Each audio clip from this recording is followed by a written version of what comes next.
মেরে দেখ, গুলি করে মেরে দেখ, লাঠি চার্জ করে কি হবে? আর নির্দেশ লাঠি চার্জ, গুলি করে ভিডিওটা ভালো করে দেখুন। এই লাঠিটা একজন শিক্ষকের পেটে নয়, এই লাঠিটা পড়লো বেসিক্যালি সাধারণ মানুষের মুখে।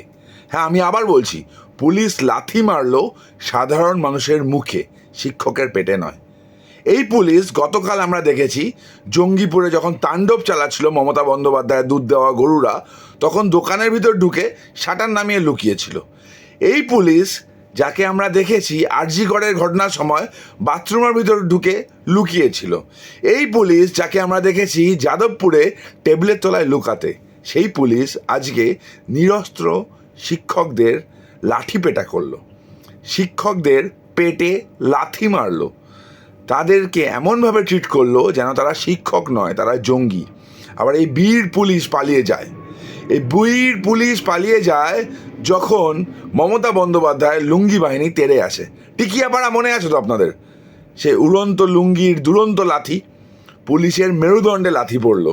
তারপর পুলিশ গেল রেশন নিয়ে সেই যারা মেরেছিল তাদের কাছে। এটা প্রায় দেখা যায়।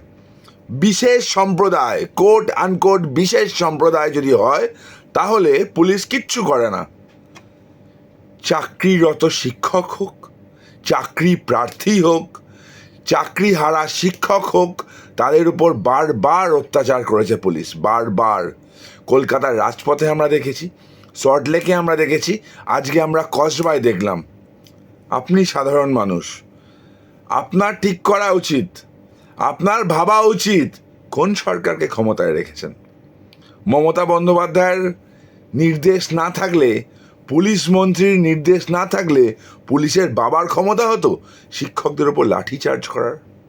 আজকে শিক্ষকদের ওপর হয়েছে, কালকে আপনাদের ওপর হয়েছে। আপনারা ওই ভদ্রলোক মার্কার ন্যাকামো ছেড়ে এবার একটু রাস্তায় নামুন এবং প্রতিবাদ করুন।